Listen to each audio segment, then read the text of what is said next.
At T-Mobile, our critical mission is providing unparalleled 5G coverage for when connectivity is mission critical. Introducing T-Priority, America's best 5G network experience for first responders, even in times of congestion. More capacity, faster speeds, better coverage. T-Priority from T-Mobile, built for tomorrow's emergencies, ready today. Discover more at t-priority.com. For qualifying organizations on eligible rate plans, coverage not available in some areas and may be impacted by emergencies. I was never really a runner. The way I see running is a gift, especially when you have stage 4 cancer. I'm Anne. I'm running the Boston Marathon, presented by Bank of America. I run for Dana-Farber Cancer Institute to give people like me a chance to thrive in life, even with cancer. Join Bank of America in helping Anne's cause. Give if you can at BofA.com/supportAnne. What would you like the power to do? References to charitable organizations is not an endorsement by Bank of America Corporation. Copyright 2025. Welcome to 4.0 to Pro, the pickleball podcast that focuses on a single shot, tip, or strategy to improve your pickleball game with every single pocket-sized episode. Our goal is to make you better on the court every time you hear our voices.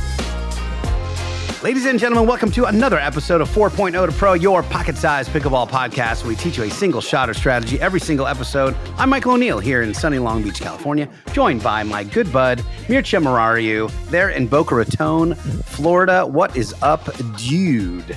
Oh, it's a beautiful day here. I'm hanging out with my dog, my little Brussels Griffon, Fig. She's amazing, and just dogs are the best. It's a pretty darn good day. How are you doing, Michael? I got Ben at my feet. Good, man. I haven't been on the court all week. I've been still nursing a knee injury that I got the day before the NPL Combine, and I've just been trying to take it easy and let it heal a little bit. But I had a really good time there in AZ, and doing a lot of admin stuff this week and trying to stay out of the rain right now in SoCal.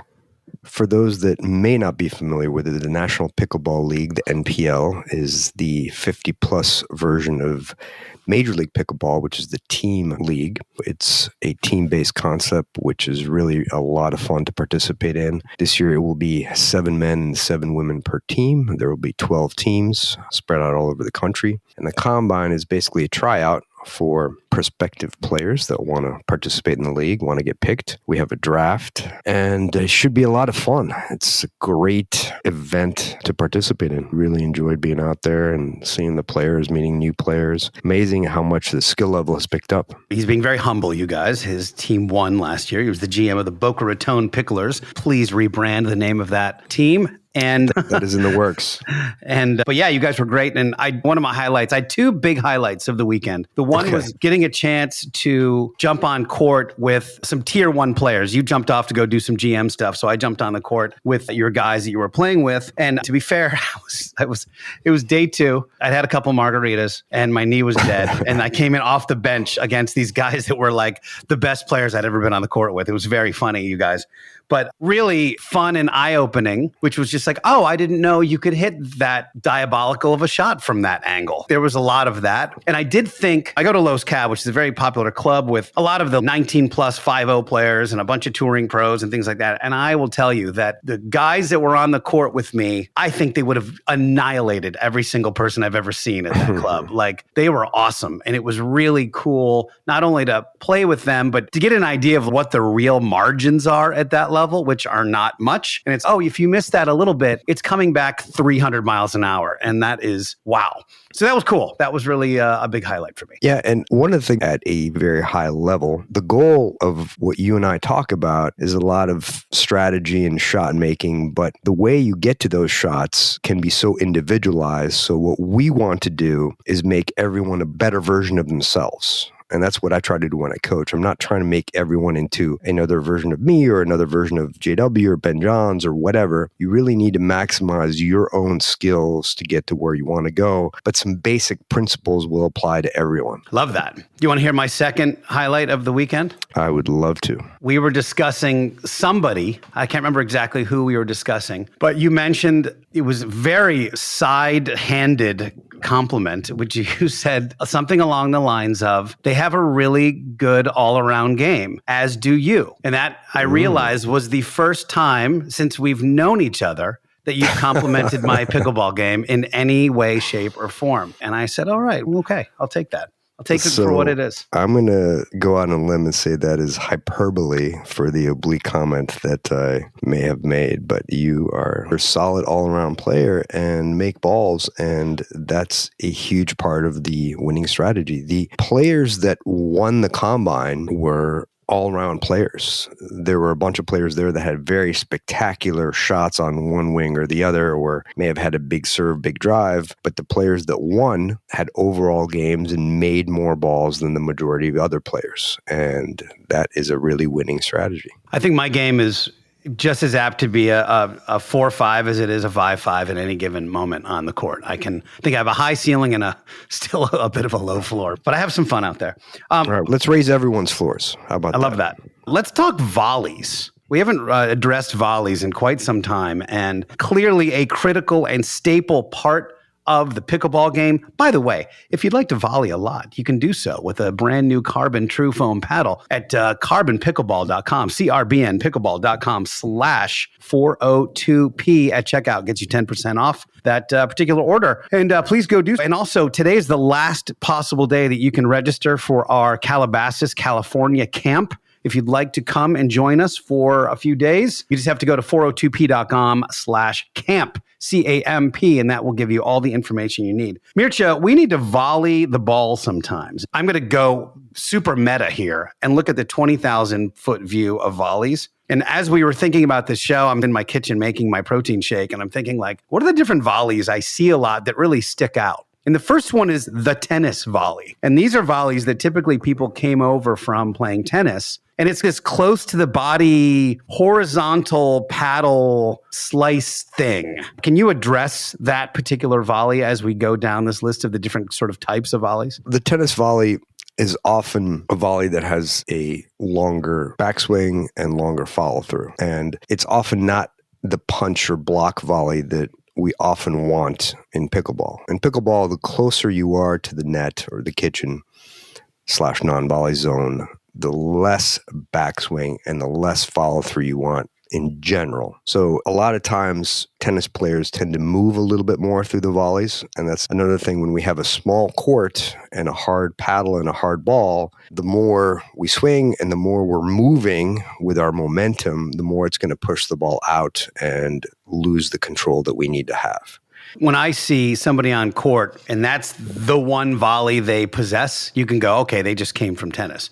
You could tell this close to the body slice thing is really the only volley they have, and they haven't learned pickleball volleys yet. The other one I see a lot isn't a volley, as you pointed out before we even started, which is the ping pong volley. It's somebody that played a lot of ping pong, and that short, staggered, backhand topspin stroke that you would do in ping pong. And by the way, that is a really nice pickleball shot. That is something that translates very well to the pickleball court, I think, especially when you're at the net. The perfect example of a player I know very well was my partner on the Boca Raton team last year, Tao Tongban, who has a ping pong background. And obviously you don't really have volleys in ping pong since you have to let the ball bounce. But he has that type of stroke where he can create a lot below the net by sweeping up and basically making that ball spin, generally with top spin. It's a lot of spin that can be generated with how he's manipulating the ball. The third one is the first-time volleyer. This is someone who didn't come from any paddle or racket sports background. And as they're volleying, they're really swinging through. Like, you're really seeing a lot of backswing.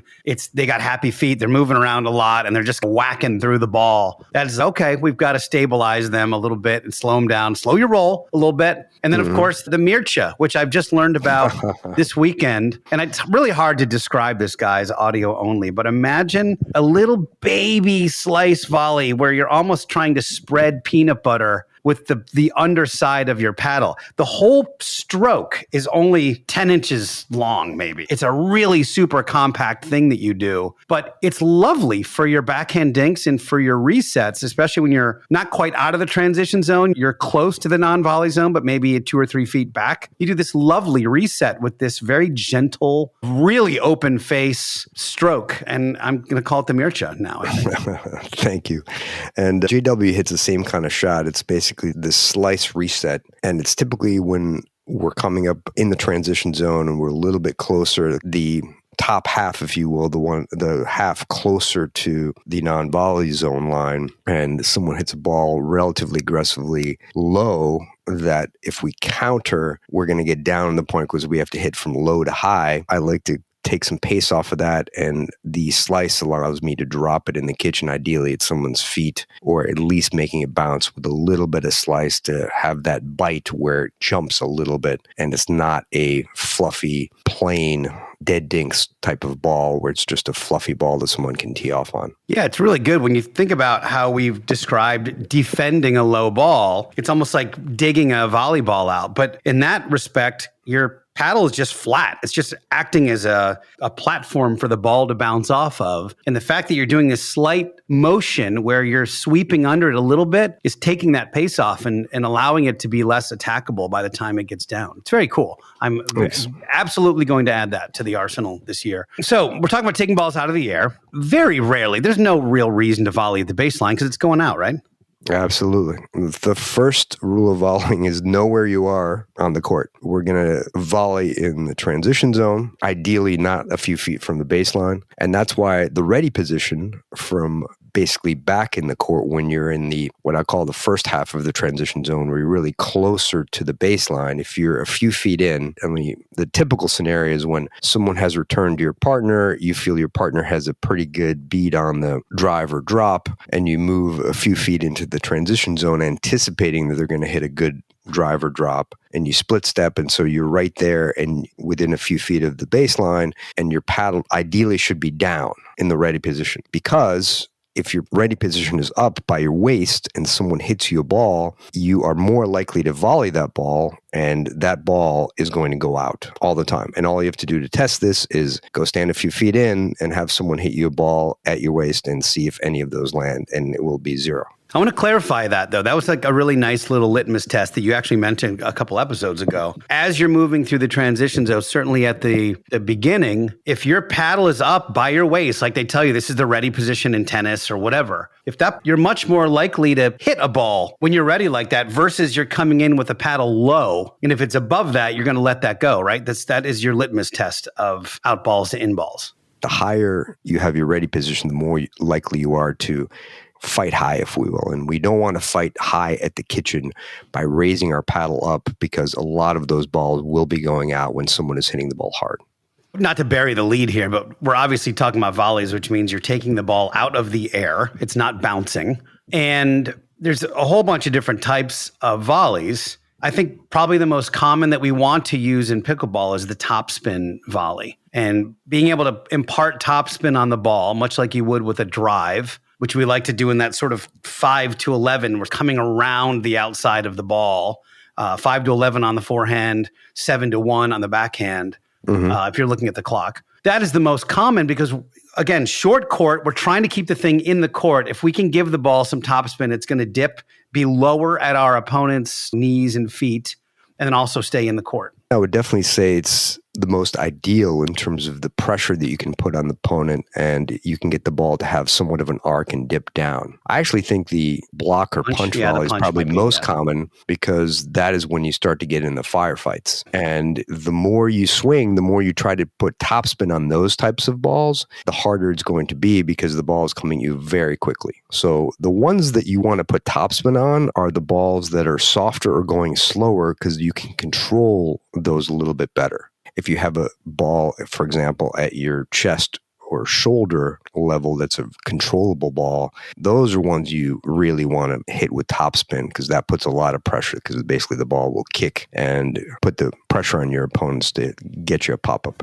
And if you're in transition zone, you've got that waist-high ball as well. You're probably going to turn and hit a 2E or hit a hard 1E with some topspin on it, I imagine. That depends. I've seen a lot of content creators talk about attacking balls in the midcourt / transition zone that are waist high. And that is really on a case-by-case basis. And I think overall, it's generally not going to be a winning strategy for the majority of players out there. There are very few people that have the skill set to really hit a really aggressive topspin dipping ball from 10 feet behind the kitchen line, unless the ball is very soft. The ones that I think people should be attacking are the balls that are higher, that are chest high or higher.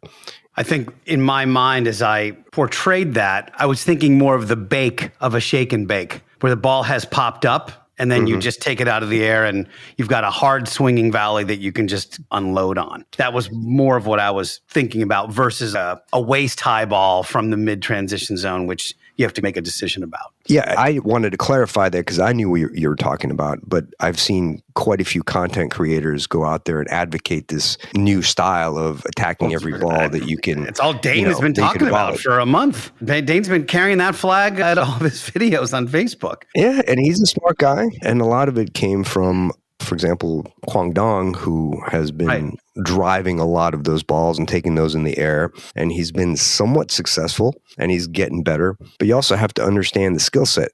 Generally speaking, that style of player doesn't want to be in 15 to 20 shot dink rallies. They want the point to end sooner and to create more chaos, because when they do get to the 15 to 20 shot dink rallies, they're not going to win as high percentage of points. When you watch the 6-0 plus men's doubles, the dink rallies are extended. Crazy. You don't have one or two shots and then someone speed up, because everyone's got such good hands and with the new paddles, etc. Slice volleys are next. We addressed this a little bit at the top of the show with the tennis volley. I think there's a place for slice volleys, and to me, it feels like a very defensive shot. And I'm going to say this, and then you can counter as you do. I find that when like a tennis player comes in and tries to use a slice volley as an offensive shot, very often that ball floats and goes deep or stays higher than they want it to. Versus what you do, which is if I'm going to hit a slice, it's because I'm trying to take energy out of the ball and make it drop into a specific spot. I like the slice as a drop, but I don't like it as an offensive shot in any way. Again, it kind of depends on your skill set and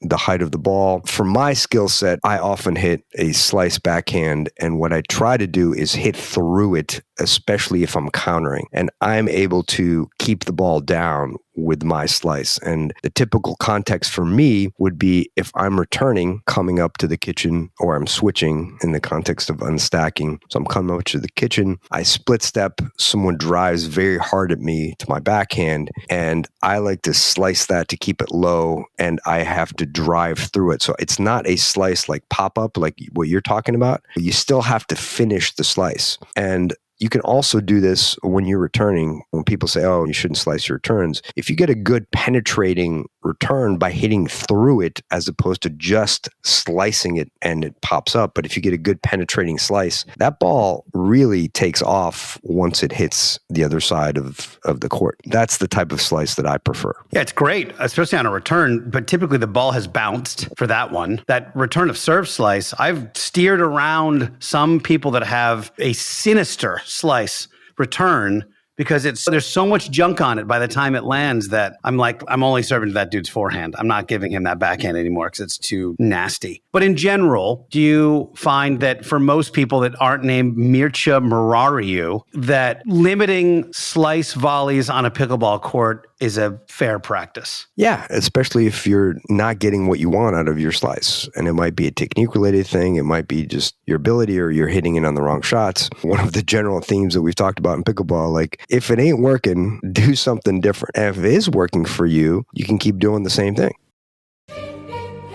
This episode is brought to you by Prime Video. In the small town of Holland, Michigan, nothing is ever what it seems. Behind the tulip festivals and pretty houses lay dark secrets that threaten to tear a marriage apart. Nicole Kidman stars in this darkly twisted thriller about a wife and mother whose quest to uncover her husband's secrets may get her more than she bargained for. Holland, streaming on Prime Video March 27th. Are your ulcerative colitis symptoms proving difficult to manage? Tremfya guselkumab can help you manage the cycle of UC symptoms. At 1 year, many patients taking Tremfya achieved clinical remission, and some patients also achieved endoscopic remission. Individual results may vary.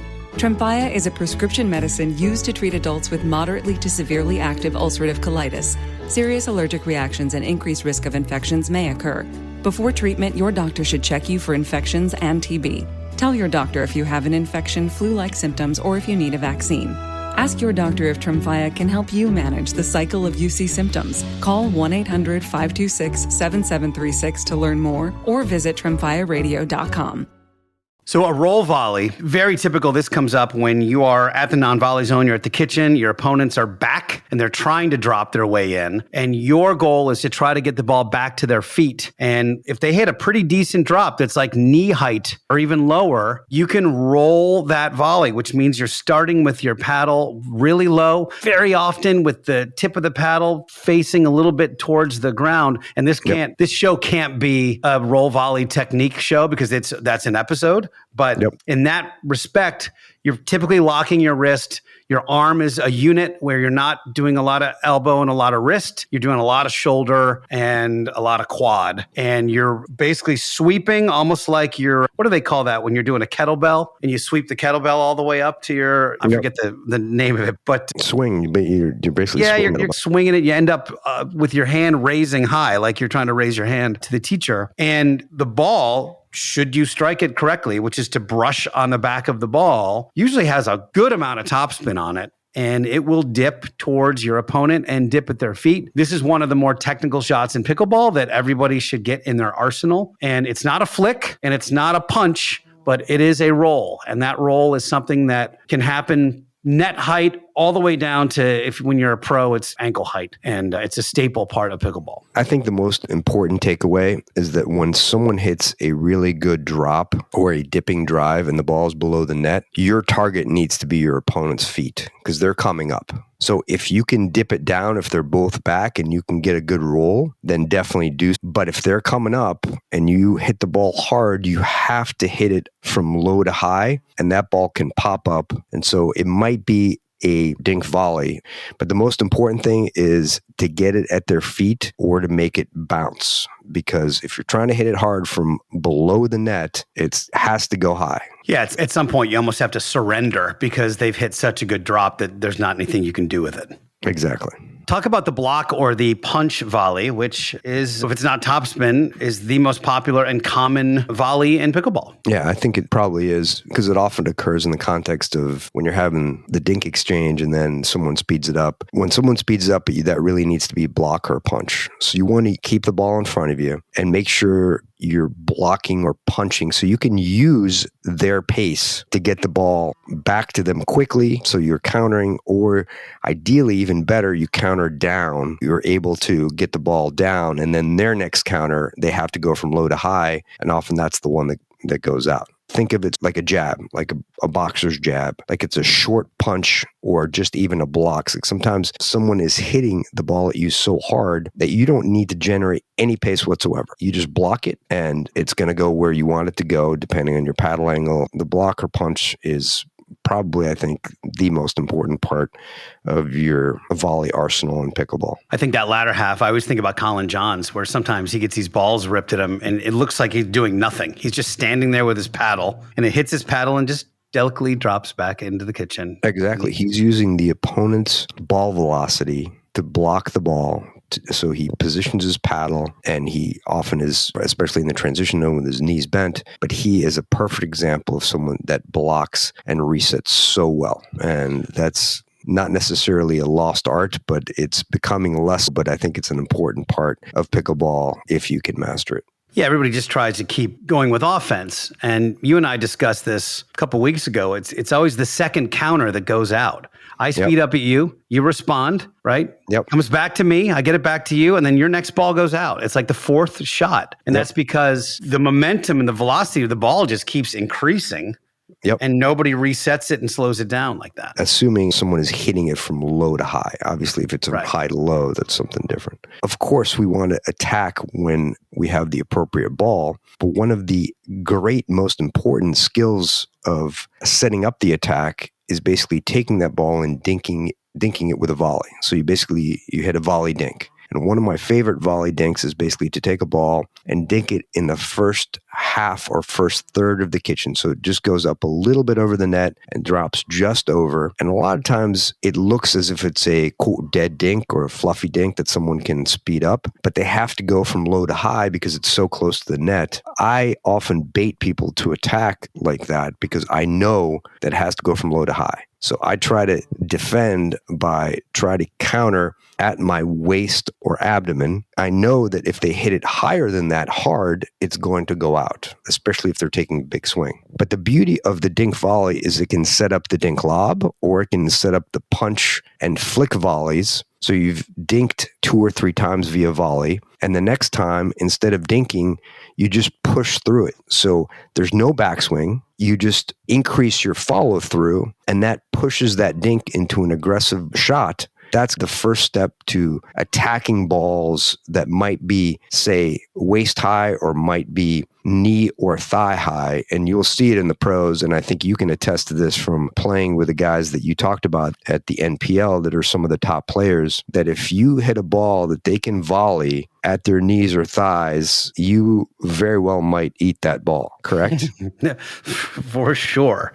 I was going to say to all this that the higher level players that I play, the more balls get taken out of the air in dink rallies. Exactly. And what you're doing is shortening the kitchen as well. So you can often draw an error into the net because when I've done it a few times, like I'll do 2 or 3 dink volleys, someone gets frustrated and they try to hit even shorter and then they hit the ball in the net. Yeah, like they're looking to reach in and take that time away. And I would say, we've mentioned a billion times in this show, you're a 4-5 plus player. One of your biggest assets is taking time away from your opponents. And this is probably the number one way to do that, which is to really start looking for balls you can take out of the air in dink rallies. Like it really is a big deal. And you can really dictate the pace and dictate the tenor of that dink rally by, like you said, it becomes very frustrated. If somebody can't get a ball to land, they might start trying to hit in different spots, and you could put them in some discomfort. Exactly. And don't discount the dink lob too, because if you are able to dink volley and just drop the ball just over the net, you can do the same exact motion and hit a lob just by, again, increasing the follow through and the loft, and it can look exactly the same way. And it's very useful. I will say that in probably the last month or so, I've been working on my backhand flick. It's a shot that I haven't really ever properly tried to develop. But when you're in the middle of these dink volleys and you get a ball that's knee high and you're able to get a hand really reached into the kitchen and flick it at the person right dead across from you, and it's even a little high sometimes, but doesn't have that much power on it. It's not going to hurt, but they instantly move out of the way, and then the ball drops 4 feet into the court, and it's just such a fun shot. And I drilled that thing with a buddy of mine for 2 hours a couple of weeks ago and had so much fun doing it. Awesome. Okay, so let's get into the technique of these volleys. I think it is safe to assume, Mircea, that you're going to have split step, you're going to have a stable base. We want you to think that you're a pyramid underneath. You've got a nice firm torso that is squared up to the net, so you're perpendicular to the net. And maybe a little bit differently, if you're mid-transition zone, you're going to do a swinging volley where you're going to actually have to rotate your torso and put some oomph into it for that bake of the shake and bake. But in general, when you're at the net, you like to stay pretty square and keep your arm stretched out towards your opponent, correct? Absolutely. If people take away one thing from this podcast, it would be to finish your shot, especially in the transition zone, before you move forward. You want your stable base. You want your body posture either at the minimum neutral or ideally leaning forward. You don't want to be leaning back. What that's going to do is open up your paddle face. You're going to pop it up a little bit more. You might have the ball be a little bit shorter. What you really want to do is lean forward or at least be neutral. Finish the volley, either the block volley, topspin slice, whatever. Then you move forward. And we want people to be dynamic in between shots, but you want to be static and stable as you're hitting the ball. So finish the volley, finish the shot, then you move. Yeah, I think it's super important. But staying balanced and staying stable on this shot is really something else. Do you want to talk a little bit about, so I've hit a serve, they've returned, I've hit my third, and Could be a drop, could be a drive, doesn't really matter in this context. I'm only able to move a couple feet into the transition zone and the ball's coming back at me. Do you want to talk about assuming that the ball is able to be taken out of the air, what my ability to advance is based on what the opponents are doing in terms of their volley that's coming back at me? The red light, green light idea. Okay, so the way we're going to approach this is you are looking straight ahead and you're going to evaluate whether to go forward based on your own shot or your partner's shot. All right, so that's what we're going to look at this. So if I hit a ball and I hit a drop or reset that's very high, so my opponent has it at shoulder level or chest level or higher, that's going to be red. And the reason for that is because, like with a red light, you don't want to advance. So that's a red level ball. If we get the ball at our opponent's, say, waist level or maybe abdomen level, or maybe thigh level, that's a yellow zone or yellow ball. Pro level or hopefully the 5-0 level, with those yellow type balls, you want to advance because our defense is generally a little bit better. But again, that's more of a case-by-case basis. If myself or my partner hit a drop or a off-speed drive, a hybrid, so to speak, and our opponents are hitting the ball at their knees or lower, or it's clearly below the net and they have to hit from low to high, then that's green, meaning that we are free to advance. So that's what we're talking about in terms of the red, yellow, or green zones. Yeah, and I think that can be, some people could be confused because they're used to like where they're taking it on their own body. Being green would be like chest, torso, high. Yellow would be middle, and then low or feet would be the red.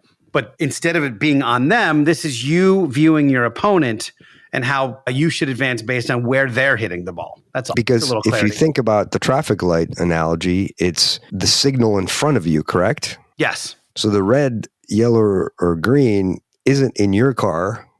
You're looking at the intersection. So that's what you're using. You're using a sign that's in front of you, whether you go forward, you stop, or you go forward more quickly. So let's look at it that way for simplicity's sake. So let's talk about defending and attacking. The defensive balls that we're usually talking about are usually the block or punch volleys. Those are the ones that when we're getting attacked. Or it might be the reset volleys, which can be slice, it can be a block or a punch, it can be sometimes a dink in terms of we want to dink the ball and it's a reset similar to a dink. And that might be what we had previously mentioned as the surrender type volley, when someone hits a really good aggressive drop and it's below the level of our net and it's at our knees or lower. We just want to dink that just over. So that's the defense mentality. What's really important about defending, if someone is able to attack you, is you do not want to be leaning backward. And if you are going to back up a little bit from the kitchen line, you really don't want to back up 10 to 12 feet, unless it's a really high, really fluffy overhead where someone can just crush it at you. But if you are defending a yellow zone ball, meaning your opponents have a yellow zone type attack, if you want to step back, that's fine, but maintain your stable base, your forward leaning or at least neutral posture. And if you want to go back 4 to 6 feet, that's fine. But the further you go back, the more options your opponents have. Yeah, you see this a lot when the pros get into the firefights, and especially on the ladies' side, you'll see two of them just jump back a couple feet, and that way they just rail at each other. It's so fun to watch. That's why I love watching women's doubles. Absolutely. But to me, it's so fun to watch, especially the girlies against Anna Lee and Catherine Parento. It was just such a fun match to watch. I think they went 5 again, and it's just the best, most entertaining pickleball I ever watched. Neither here nor there. Anyway, but yeah, don't be afraid to give yourself a little more time. But if you go too far back, everyone in pickleball's got a foot fetish. They're going to see your feet. They're going to hit your feet. That's going to be a problem. Exactly. And you're going to have to hit it from low to high. And that's one of the basic principles of pickleball is get the ball down, make your opponents hit from low to high. You're going to win the majority of the matches where you're able to do that. So in terms of the attacking volleys, you have to remember really any attack type shot, you are often attacking for your partner. So if I'm attacking straight ahead to you and say I'm hitting your right or left hips, ideally depending on whether you're right or left-handed, but let's say I'm hitting an ideal shot. I'm attacking straight ahead because you're directly in front of me, so it's a shorter distance. You don't have as much time to react. And often that ball you're going to redirect to my partner. So you want to attack a volley when you are in an offensive position. So when both of you are ready, you're both anticipating the attack. You're both in good position. So one partner isn't 10 feet back from the kitchen line. You want to attack when both of you are in the attacking position or you're, quote, up in the point. Yeah. One more reference to that game is that I remember I hit a couple of shots that in any other scenario that I'd ever played, that's a winner. I've hit a winner. But not only did it come back, but it came back diabolically. It was like, oh, God, I didn't even know you could do that. That's crazy. The concept, I think maybe the most important concept of this, because you guys are going to just get your reps and figure out what hip to attack and where it's going to go. But the most important part of this is that almost every single time you attack someone at a higher level, it has to be a 2 or 3 shot combo that you're expecting. It is very rare. I would say on the earlier side of the 4-0 side, if I speed up to someone's hip because they're holding their paddle in a certain way, that's probably the end of the point. I got them, I handcuffed them somehow, and that's the end of the point. Doesn't happen that much at that 4-7-5 plus level. They start countering that ball, so you have to be ready for that next ball. And again, this show isn't about counters, but it is just something to think about that in general, when I played with this senior pro group that last weekend, those balls come back. The balls that you think aren't going to come back are coming back. And with your super high level group, they came back with some stank on them. Yes, diabolical, as you mentioned. Yes, indeed.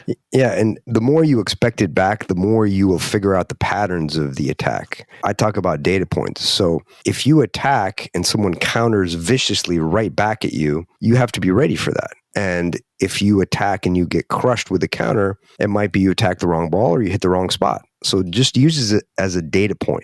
Don't give up on the attacks because of one counter. Statistically, players that are more aggressive, that attack quality balls, will more often win matches unless they're making a lot more errors. I want to encourage people to try to focus on keeping the paddle to their side, keeping the ball in front of them, and basically following through rather than taking a huge backswing. Because if you take a huge backswing, what's going to happen is the ball is going to be able to dip a little bit more. And by the time you hit it, you can hit it in the net. This is one of the mistakes that I made frequently is I would take these huge cuts at balls that were relatively easy. And my success rate was still 80-85%. But now it's 95 to 99% because I'm able to take the ball in front of me rather than waiting for it. Go out and get the ball in front of you. Don't wait for it to come to you, and don't take a giant backswing. Yeah, I've made that mistake a bunch of times, especially getting really wristy. So thank you, Mircea, for this